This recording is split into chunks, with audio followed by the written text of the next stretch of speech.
With your permission, Avina, climate change represents a total crisis of existential vulnerability. It is a crisis of many proportions. It impacts every single activity. You, your families, people all over the world, global finance, industry, manufacturing, agriculture, the coffee you drink, the shower you take. It will impact everything. And here I see urban elites who are empowered, in my view, to act as much or perhaps even more than the state. I say this because I'm not abdicating responsibility, no. I say this because everywhere in the world, climate action is never successful, nor does it yield optimal outcomes if citizens are not directly involved and see themselves as stakeholders. It's a whole of nation crisis, it's a whole of global crisis, and it needs every single person in their small increment or their large ambition to take action, to bring outcomes to the table, to educate their children about the possible futures they may face, and the dystopia you just saw that came to Pakistan's doorstep.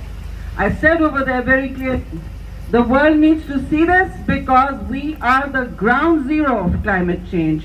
Why are we the ground zero of climate change? For 3 successive years, Pakistan has been home to the hottest cities of the planet. 53 degrees, 0.7 is not really fit for human agriculture, for industrial manufacturing, for any activity outside or even inside. Cooling, as you know, has its own urban cooling, rural cooling, has its own impacts. So every activity that human civilization has been undertaking since the dawn of the industrial age has an impact on how we will live, how will we experience the world in the future, and for Pakistan and for countries even in the Horn of Africa. Climate change, the next century, the 2050 that we were talking about, because the globe, the conferences sets targets for reducing emissions. The reduction for net zero is 2050. We are the ground zero. Well before 2050, for us, and I made this very clear, climate dystopia is already on our doorstep. And it has disproportionately impacted us because we are not a big emitter. You saw footprint. Our carbon footprint is less than 1%. There are many reasons for that, good and bad, but there it is. That is a fact, and it makes us, I don't like to use the word victim, but it makes us a clear advocate for what is known as climate justice. It is not a new term to many of us. I wrote my first op-ed at the ProSyn, which is a UN receptacle, 7 years ago. Exactly the same conditions are now wreaking havoc in our country. Weather patterns, extreme weather, you saw the glacial melt, you saw the forest burning. Karachi doesn't see forest burning, but the north does. From the Margalas to KP to Balochistan, we saw, I think, over 17,000 hectares, which is 4 per acre, of forest cover burnt. We cannot afford to lose forest cover. Why? Because forests constitute carbon sinks. What is a carbon sink? A carbon sink absorbs the poisonous gas, carbon dioxide, literally. The next poisonous gas that centuries will be talking about is methane. But right now, we are focused on CO2 emissions, which stay in the atmosphere even after you have ceased emissions. Please understand the scale and enormity of the global crisis that is already wreaking havoc on our doorsteps, bringing climate catastrophe to countries like Pakistan, which are not prepared, which do not have the resources to build or rebuild with resilience. And I'll throw some very stressful numbers at you, but I think you have a right to be cognizant, if not climate literate today, because it is what everyone needs to be. We all need to be climate literate. We all need to make climate impactful decisions in how much water we consume every day in the shower, men via shaving, women washing their hair, whatever. The amount of water you can save can actually save lives and save countries from Pakistan from a future of water scarcity. This video didn't tell you, but 2025, Pakistan is set to become water scarce. We rely, and it's a great irony of our times, that in many parts of Sindh, there was more water than the size of the United Kingdom, for instance. But it was not water that was usable, let alone savable for our future.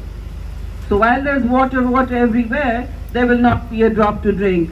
And you might become like some of the countries in South Africa, where there is water scarcity, water is rationed, water is priced, and then, obviously, in every such situation, wherever there's a commodity shortage, the elites get first access, and the vulnerable, the poor, the fragile are the least to obtain any of that resource. But water is crucial for life. To me, water is Pakistan's frontline climate emergency. And Pakistan is frontline in the world as a country experiencing the real and accelerated impacts of climate change. So for us, 2030 is the decisive decade, not 2050 like the rest of the world. It has to be 2030.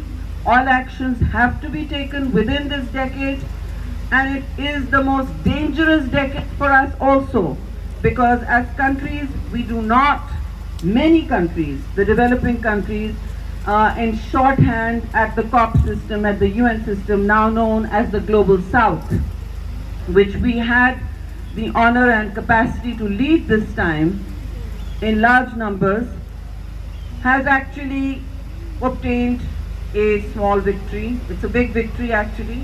It is the creation of what is known in the UN system, in the climate system, as a loss and damage fund, because we are sustaining losses and damages disproportionate to the amount of gases and global warming and greenhouse gases we emit. So it's a very simple equation. It's not complicated. There's a huge a backlog of a pyramid of science under it, but there it is. And so countries, say like in Somalia right now, there are children starving because for 2 years there's been no rain.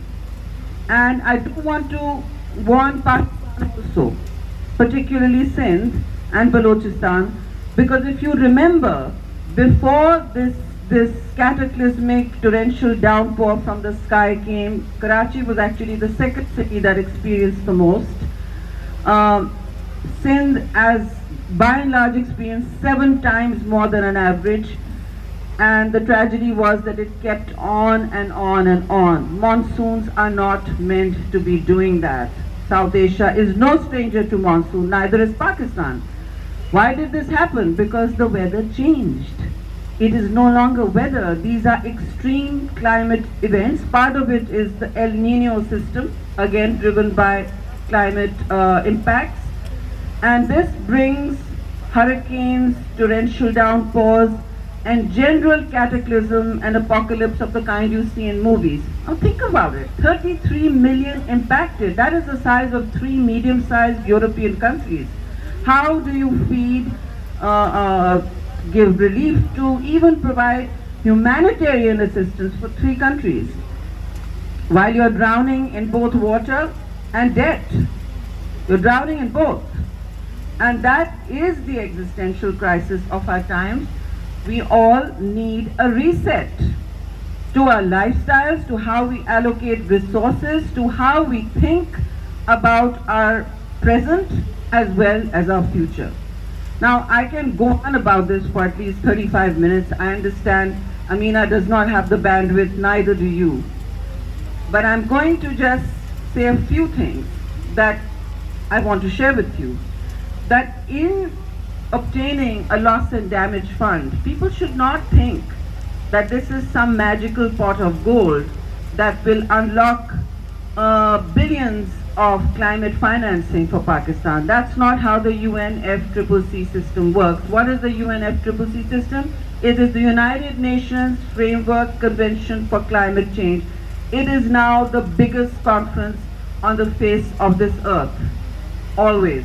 There were 47,000 people there in Sharm el-Sheikh, and your delegation, the Pakistan delegation, was actually on its feet for 48 hours through the night, because decisions were being made, negotiations were last minute being triggered, and we could not afford to leave. All the big ministerials flew in at the last minute because they did not expect that there would be this level of commitment and stamina from the global south. For us, it is an important political commitment from the global north that this is something they need to acknowledge. So it's the beginning. It is a first step in a long journey where many better ministers than me will be fighting this battle at the COP27s in the transitional committees and making the rules for how this transfer of resources actually works. Obviously, as any woman will tell you, no rights are given. They have to be transacted with much blood and sweat, and you have to step out of your comfort zone. It can't be from your office. It has to be in gritty negotiations through the night with the support of civil society, with less developed countries, which were led this time by Bangladesh, and we were the chair of the group of 77 plus China, which is the largest group. We only had pavilions, as Tariq will tell you, because it's about how much you spend over there. The square meter depends on the amount of dollars you spend. And we had a small pavilion, thronged all the time. We didn't have offices. Big countries had offices. They had washrooms, they had coffee, they had food. So every time we went in for a meeting with, say, France or Germany, we would say, oh, we'll have the coffee. And we would take the coffee, and they're like, yes, yes, of course. So this is how it works. This is how it needs to work. We need to put stamina and commitment into our agenda. We need to go to every conference with an agenda, not just go there. Now, just showing up is not enough. Show up with an agenda. So when you go to work or school, showing up is not enough. You also have to do your bit. No amount of government action anywhere in the world will change our relationship with biodiversity, with the climate, with the environment. And that's what's wrong. Perhaps the pandemic also came to the world because of our transformed relationship with biodiversity. We've exploited the earth without check. And the Secretary General one day said, nature is angry, nature is hitting back. And let me tell you, I said this, Pakistan is no match for nature's war, for nature's anger against us. But it is actually not even nature. Nature resets very fast. It is nurturing. It is like a mother. 1 year you lower your activities. Anthropogenic, they're called, human activities. This is the era of the Anthropocene. You lower those activities and you'll see a change. You saw a change, we all saw a change. It was reported in the pandemic when there was less factories working, when there were less cars, less aeroplanes flying. The carbon footprint of humankind needs to go down. Our exploitation unchecked of Earth's resources needs to go down. So I don't think it's nature that's angry. It is what has created it that is angry. It is the climate. And the climate is not something we can fight. We need to negotiate and navigate it. Like we do a conference and say, okay, today I'm going to go home and not maybe throw hoods down my car. I'll conserve my resources. I'll also teach my community how to do that. You'll be making a huge step You'll be making a huge step forward, and alone in your washroom, when you make that decision and turn off the tap, you'll be making that big step, that concession towards an angry climate that says you've got to stop misusing, because the earth's resources are not infinite. This is the caprice that human nature has gone on, the capriciousness and the arrogance of mankind. Not womankind mostly, because women generally conserve things. They work closer with nature, at least in the fields. They know how to conserve, even money. But mankind has done this. And what goes round, my slogan was, no ecosystem, no community will remain immune. What went on in Pakistan will not stay in Pakistan. So everybody has to take action and take cognizance. And secondly, so if one ecosystem dies, say in Sindh, by the way, interior Sindh's topography is completely transformed.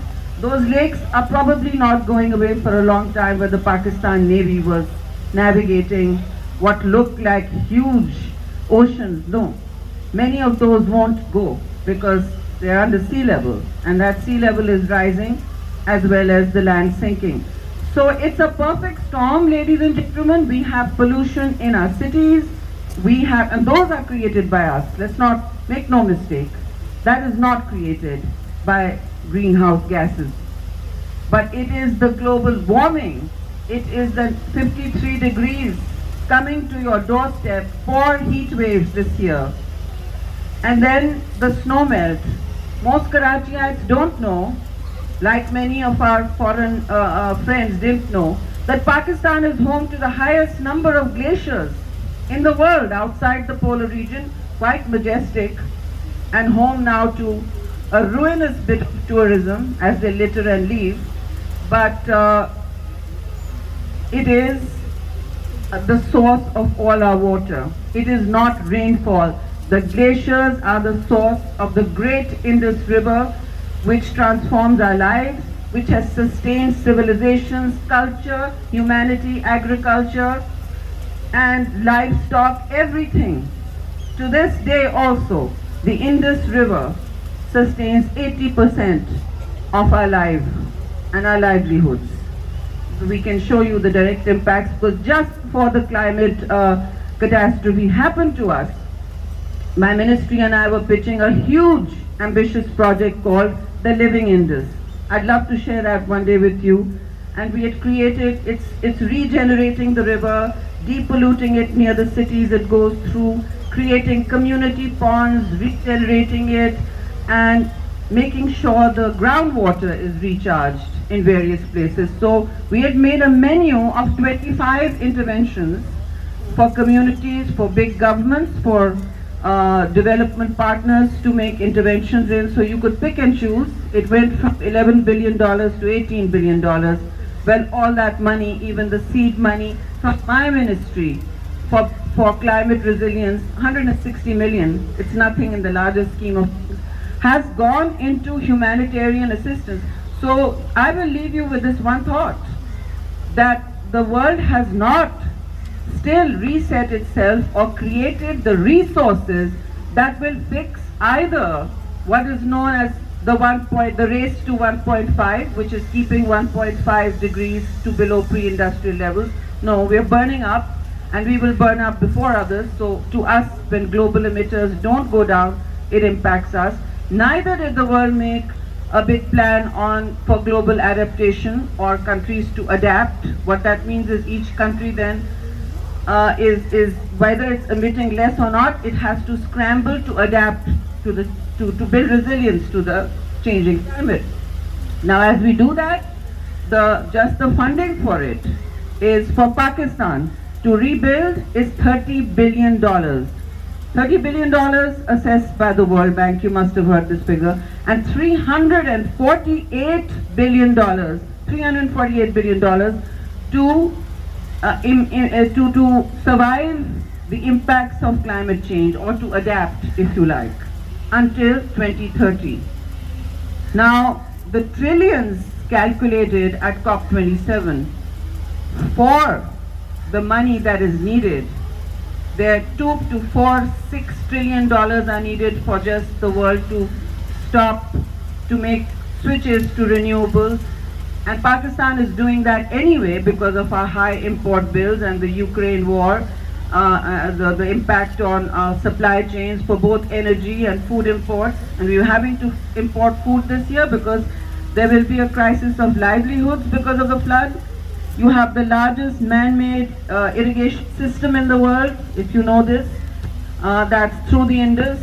The Punjab one was not impacted, but the Sindh one is almost practically destroyed. Rebuilding all of that will take amounts of money that is 1.6% the size of our development budgets. So we're all going to have to work very hard to raise that money, seek that money. What would I do instead of panicking you? I will tell you what to do. Save the water, save your resources, make your companies go to net zero. We're working with private companies, all doing a Pakistan Zero program. But what can you do? Because the catastrophe is coming. It will recur again likely. It will either be rain or it will be extreme desertification of the south, which is here. So the Indus River, if you remember, before the rains was bone dry. And that meant no crops. So there's a crisis of livelihood today in the country. People are going into winter still in tents. That's 1/3 of the 33 million are still out there. They have no homes where they lived. They have no crop cover. They have no livelihoods that they depended on. So when we give them mosquito nets, it was tragic. They would cover the buffalo with the mosquito nets because that's the predictable future for them. They're looking at predictability and a future where they might have an income. So it is a landscape of extreme tragedy, and it is a crisis of vulnerability. The fragile are hit the worst. The rich everywhere survive. We build arcs of privilege like they do in the north as well, global north. But that's never going to work. So what would civil society do? What would I do if I was not in government? I'm doing my work. I would set up a green climate fund for Pakistan. I would set that up, create a trust, and then I would, like many countries are doing, where the wealthy are doing that for their social responsibility. Set it up and see how you can assist small businesses in making those transitions. Some of them can't afford the technology that is needed for emitting less carbon, so help them. Many of them are those brick kiln owners. The government has actually done more than half. But no society is going to make this epic transition on its own. I honestly think the world financial system will have to be reset. The IFIs and the multi-MDBs as they're known, because now every COP is about climate finance. The intersect is on climate finance. Nobody has the money. Nobody. The system can generate it by resetting itself, but that reset will require a lot of lobbying and change. So while we're at home, and while you can invest in the small increment of action in your homes, in your offices, in your schools, anywhere you are an actor in public spaces, the rich and empowered of Pakistan can set up a green climate fund for the country. Give it equally to all the provinces, not equally rather, but by population. Like the NFC award, we can help you set it up. We can help you with the TORs and the mechanics of it. But that's really what's needed. Because if we don't take responsibility for our future, we will see more of these. Thank you very much.